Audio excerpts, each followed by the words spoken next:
जय माँ लक्ष्मी बंधुगण आपण समस्त को यही नुआ भिडियो स्वागत जनाऊँगी। आज भिडियो आपण बहुत महत्वपूर्ण रही भिडियो को आपण मैंने बिल्कुल स्किप करेंगे ना। फास्ट टू लास्ट पर्यंत निश्चिंत भाव में देखिए।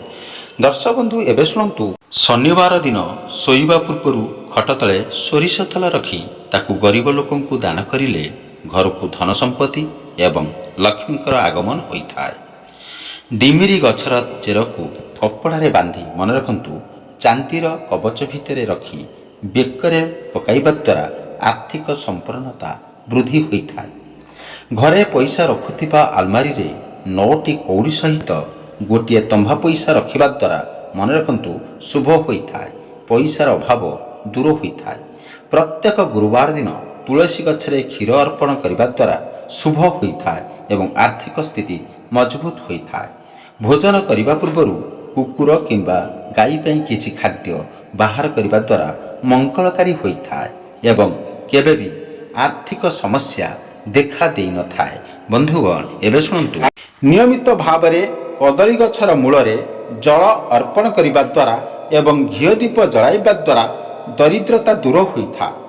ज्योतिष शास्त्र अनुसार सोमवार दिन शिव मंदिर रे क्षीर एवं चाउल अर्पण करने द्वारा मन मुताबक चाकरी प्राप्त होता है। बंधुगण मन रखु, मंगलवार दिन घरे हनुमानंकर उड़ुथिबा फोटो लगाइबा नित्य पूजा अर्चना करने द्वारा मन पसंदर चाकरी मिलता है। बंधुगण मन रखु, यह कले आपण मानकर मंगल हेब। कौन सी चाकरी पाई इंटरव्यू देवाकू जीवा पूर्वर ओम नमो भगवती पद्मावती सीधी सीध दायिनी मंत्र 108 थर जप करने द्वारा शुभ फल प्राप्त होता है। मन रखु बंधुगण, शनिवार दिन शनि पूजा करने समय रे ओम शनिश्चराय नम मंत्र 108 थर जप करने द्वारा चाकरी जनित समस्या दूर होता है। जदि चाकरी पाई कौन स्थान को जीवाकू थाए तेबे गोटे लेंबू रे 4टी लवंग लगाई सांगरे नहीं जीवा द्वारा शुभ फल प्राप्त होता है। प्रत्येक दिन गाई को किसी खाद्य खाइबाकू देवा द्वारा अत्यंत मंगलकारी होता है एवं जीवन में उन्नति प्राप्त होता है। दाम्पत्य जीवन में सुख प्राप्त करने हेले विवाहित महिला माने हाथ में हलदी रंगर चूड़ी पिंधिबा द्वारा मंगलकारी होता है। जदि स्वामी स्त्री मध्य कलह देखा देउथा तेबे शोइबा समय रे स्वामी का मुंड उपरे सिंदूर रखी सही सिंदूर को पिंधिबा द्वारा ताहा दूर होता है। विवाहित महिला माने प्रत्येक दिन दुर्गा चालीसा पाठ करने द्वारा मंगलकारी होता है एवं दाम्पत्य जीवन में आसुथिबा समस्त समस्या दूर होता है। पति पत्नी मध्य मधुर संपर्क पाई खंडे लाल कपड़ा रे मुठाए हलदिया सोरिष सहित पति पत्नी नाम लेखाथिबा गोमती चक्र को बांधी शोइबा घरे रखिबा उचित। यह कले आपण मानकर मंगल हेब। कदली गछरे लक्ष्मी नारायणकर वास होता है, तेणु दाम्पत्य जीवन में सुख शांति प्राप्त पाई कदली गछ को नियमित भावे पूजा करिबा मंगलकारी होता है।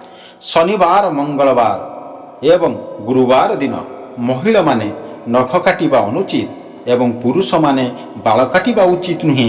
यह द्वारा दाम्पत्य जीवन पाई मंगलकारी होता है। जदि जीवन में धार करजर भार अधिक होता है एवं सुझीवा असंभव लगुता तेबे मंगलवार दिन ऋणमोचक मंगल स्रोत पाठ करने द्वारा मंगलकारी होता है। जदि पिलांकर पाठरे मन लागु न थाए तेबे 3 शुक्ल पक्ष गुरुवार दिन 5टी मिठाई सहित 2टी इलायची को नहीं पिलांक द्वारा ओस्त गछ मूल रखिबा द्वारा मंगलकारी होता है। बंधुगण जदि आर्थिक समस्या देखा देउथाए तेबे शनिवार दिन ओस्त गछ मूल क्षीर सहित गुड़ चढ़ाई सोरिष तेल रे दीप जलाइबा द्वारा ताहा दूर होता है।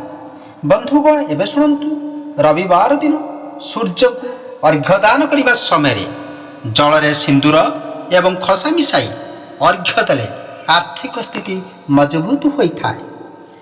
रविवार दिन पोखरी किंबा नदी रे रहुथिबा माछ मानकु खाद्य खाइबाकू देवा द्वारा मंगलकारी होता है।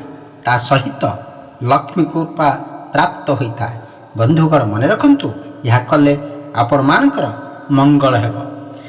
ବନ୍ଧୁଗଣ ଏବେ ଶୁଣନ୍ତୁ, ରବିବାର ଦିନ ଝାଡ଼ୁ କିଣିବା ଶୁଭ ହୋଇଥାଏ। ମନେ ରଖନ୍ତୁ ବନ୍ଧୁଗଣ, ଏବଂ ସେହି ଝାଡ଼ୁରେ ଘର ସଫା କଲେ ମଙ୍ଗଳକାରୀ ହୋଇଥାଏ ଏବଂ ଆର୍ଥିକ ସ୍ଥିତି ଭଲ ରହିଥାଏ। ରବିବାର ଦିନ ସନ୍ଧ୍ୟାରେ 4ଟି ମୁଖ ଥିବା ଦୀପକୁ ଓସ୍ତ ଗଛ ମୂଳରେ ଜଳାଇବା ଦ୍ୱାରା ଧନ, ମାନ ସମ୍ମାନ ଏବଂ ସମୃଦ୍ଧି ପ୍ରାପ୍ତ ହୋଇଥାଏ। ବନ୍ଧୁଗଣ ମନେ ରଖନ୍ତୁ, ଦୋକାନରେ ଭଲ ବ୍ୟବସାୟ ହେବା ପାଇଁ 7ଟି କଉଡ଼ିକୁ କେଶରରେ ଗୋଳାଇ ହଳଦିଆ କପଡ଼ାରେ ବାନ୍ଧି ପଇସା ବାକ୍ସରେ ରଖିବା ଦ୍ୱାରା ଶୁଭପ୍ରଦ ହୋଇଥାଏ। ରବିବାର ଦିନ ବରଗଛ ପତ୍ରରେ ନିଜର ମନସ୍କାମନା ଲେଖି ନଦୀ ଜଳରେ ଭସାଇ ଦେବା ଦ୍ୱାରା ତାହା ପୂର୍ଣ୍ଣ ହୋଇଥାଏ। ବିବାହଯୋଗ୍ୟ ଯୁବକ ଯୁବତୀଙ୍କର ଯଦି ବିବାହ ହୋଇପାରୁନଥାଏ, ତେବେ ମନେ ରଖନ୍ତୁ, ସେମାନେ ଘରର ଉତ୍ତର ପଶ୍ଚିମ ଦିଗରେ ଥିବା କୋଠରୀରେ ଶୋଇବା ଦ୍ୱାରା ବିବାହ ପ୍ରସ୍ତାବ ଆସିଥାଏ। ମନେ ରଖନ୍ତୁ ବନ୍ଧୁଗଣ, ଏହା କଲେ ଆପଣମାନଙ୍କର ମଙ୍ଗଳ ହେବ। ବିବାହଯୋଗ୍ୟ କନ୍ୟାର ତକିଆ ତଳେ ହଳଦୀ ଖଣ୍ଡକୁ ହଳଦିଆ କପଡ଼ାରେ ବାନ୍ଧି ରଖିବା ଦ୍ୱାରା ତାଙ୍କ ପାଇଁ ବିବାହ ପ୍ରସ୍ତାବ ଆସିଥାଏ। ବନ୍ଧୁଗଣ ମନେ ରଖନ୍ତୁ, ଏହା କଲେ ଆପଣମାନଙ୍କର ମଙ୍ଗଳ ହେବ। ଯଦି ବିବାହଯୋଗ୍ୟ ପୁତ୍ର କିମ୍ବା କନ୍ୟାମାନେ ଲଗାତାର 13 ଦିନ ପର୍ଯ୍ୟନ୍ତ ଓସ୍ତ ଗଛ ମୂଳରେ ଜଳ ଅର୍ପଣ କରିବା ଦ୍ୱାରା ବିବାହରେ ଆସୁଥିବା ସମସ୍ତ ସମସ୍ୟା ଦୂର ହୋଇଥାଏ। ଯଦି ବିବାହଯୋଗ୍ୟ ପିଲାମାନେ ବିବାହ ପାଇଁ ରାଜି ନ ହେଉଥାନ୍ତି, ତେବେ ତାଙ୍କ ଶୋଇବା ଘରେ ଗୋଟିଏ କାଚ ପାତ୍ରରେ କ୍ରିଷ୍ଟାଲ ବଲ୍ବ ରଖିବା ଦ୍ୱାରା ଲାଭପ୍ରଦ ହୋଇଥାଏ। ବିବାହଯୋଗ୍ୟ ଯୁବକ ଯୁବତୀଙ୍କର ଯଦି ବିବାହ ହୋଇପାରୁନଥାଏ, ତେବେ ତାଙ୍କ ଶୋଇବା ଘରର ରଙ୍ଗ ହାଲକା ଗୋଲାପୀ କିମ୍ବା ହଳଦିଆ କରିବା ଦ୍ୱାରା ମଙ୍ଗଳକାରୀ ହୋଇଥାଏ। ବନ୍ଧୁଗଣ ମନେ ରଖନ୍ତୁ, ଏହା କଲେ ମଙ୍ଗଳ ହେବ। କୁଆଁରୀ କନ୍ୟାମାନେ ଶୀଘ୍ର ବିବାହ କରିବା ପାଇଁ ହେଲେ ଗୁରୁବାର ବ୍ରତ କରିବା ଉଚିତ, ଏହା ମଙ୍ଗଳକାରୀ ହୋଇଥାଏ। ଯଦି ଜାତକରେ ପ୍ରଥମ, ଚତୁର୍ଥ, ସପ୍ତମ ଏବଂ ଦ୍ୱାଦଶରେ ଘରେ ମଙ୍ଗଳ ରହିଥାଏ, ତେବେ ମାଙ୍ଗଳିକ ଯୋଗର ହୋଇଥାଏ।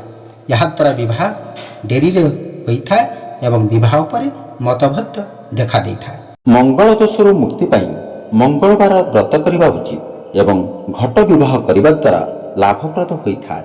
ବନ୍ଧୁଗଣ ମନେ ରଖନ୍ତୁ, ଜାତକରେ ଯଦି ସପ୍ତମ ଘରେ ଶନି ରହିଥାନ୍ତି, ତେବେ ବିବାହରେ ବିଭିନ୍ନ ପ୍ରକାରର ସମସ୍ୟା ଆସିଥାଏ। ତେଣୁ ପ୍ରତିକାର କରିବା ଉଚିତ ହୋଇଥାଏ। ଯେଉଁ ଲୋକମାନେ ସୁନ୍ଦର ଏବଂ ଗୁଣବତୀ ବୋହୂ ଘରକୁ ଚାହୁଁଥାନ୍ତି, ତେବେ ଗୁରୁବାର ଏବଂ ରବିବାର ଦିନ ପୁଅର ନଖ କାଟି ରୋଷେଇ ଘର ଚୁଲିରେ ଜଳାଇ ଦେବା ଦ୍ୱାରା ତାହା ପ୍ରାପ୍ତ ହୋଇଥାଏ। ଘରର ଉତ୍ତର ଦିଗରେ ଲକ୍ଷ୍ମୀଙ୍କର ଫଟୋ ଏବଂ କୁବେରଙ୍କର ଫଟୋ ଲଗାଇବା ଦ୍ୱାରା ବହୁତ ଶୁଭ ହୋଇଥାଏ ଏବଂ ଘରର ଆର୍ଥିକ ସ୍ଥିତି ମଜବୁତ ହୋଇଥାଏ। ଘରର ପୂର୍ବ ଦିଗରେ ଏବଂ ଦକ୍ଷିଣ ଦିଗରେ ପ୍ରକୃତିର ଚିତ୍ର ଥିବା ଫଟୋ ଲଗାଇବା ଦ୍ୱାରା ମଙ୍ଗଳକାରୀ ହୋଇଥାଏ। ବନ୍ଧୁଗଣ ମନେ ରଖନ୍ତୁ, ଏବଂ ଧନଲାଭ ମଧ୍ୟ ହୋଇଥାଏ। ବନ୍ଧୁଗଣ ଯଦି ଆଣ୍ଠୁଗଣ୍ଠି ବିନ୍ଧା ହେଉଥାଏ, କରନ୍ତୁ ଏହି ଉପାୟ। ସୋରିଷ ତେଲରେ ଲବଙ୍ଗ, କଳାଜିରା, ରସୁଣ ଏହି 3ଟି ଯାକ ମିଶାଇ ଫୁଟାଇ ଲଗାଇଲେ, ଆଣ୍ଠୁଗଣ୍ଠି ବିନ୍ଧା ଜାଗାରେ ଲଗାଇଲେ ମାତ୍ର 3 ଦିନରେ ଭଲ ହୋଇଥାଏ। ବନ୍ଧୁଗଣ ଭିଡ଼ିଓକୁ ଲାଇକ୍ କରିବେ ଏବଂ ଚ୍ୟାନେଲରେ ନୂଆ ଥିଲେ ଚ୍ୟାନେଲକୁ ସବସ୍କ୍ରାଇବ୍ କରି ରଖିବେ। Thank you.